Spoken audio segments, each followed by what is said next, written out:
really taking into consideration what she's supposed to do responsibly? You think that she's not on Section 8 housing? You don't think that we paying for her to house her kids, who's probably gonna grow up and steal my wheels off my car? Anton Daniels is the same black man who uses old racist white talking points to put down his own community. White Americans' fear of losing their socioeconomic standing in the face of demographic change may be driving opposition to welfare programs, even though whites are major beneficiaries of government poverty assistance, according to new research from UC Berkeley and Stanford University. Notably, the study found anti-welfare sentiment to be selective insofar as threats to whites' standing led whites to oppose government assistance programs they believed largely benefit minorities, while not affecting their views of programs they thought were more likely to be of advantage to whites. Our findings suggest that these threats lead whites to oppose programs they perceive as primarily benefiting racial minorities, said study senior author Rob Willer, a professor of sociology and social psychology at Stanford University. In the study, researchers tracked a shift in attitudes to welfare around 2008 when Obama, America's first black president, was elected, and the country was suffering from a major recession whose reverberations continue to impact tens of millions of whites and non-whites alike.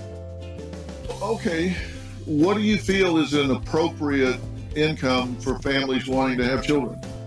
Well, it depends on where you live in the United States, right? First.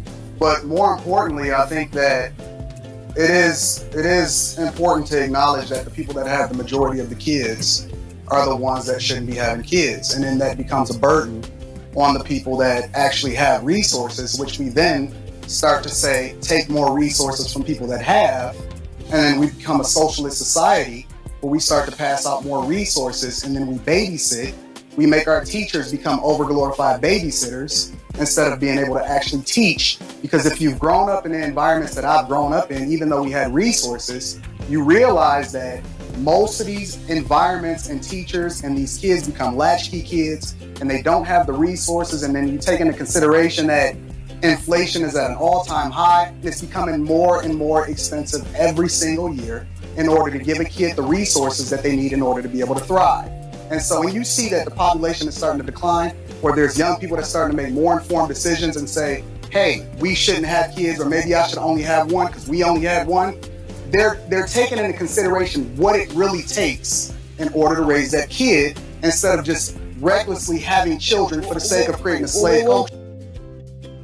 Anton Daniels is just another black man who thinks he's better than all the other black people because he got a little piece of change. So he will drag out those old, tired talking points that the dominant society uses and will always use, but never use against themselves. I'm Mama Rain. Like, share, and subscribe, and as always, have a great day, and don't forget to leave that comment. Bye.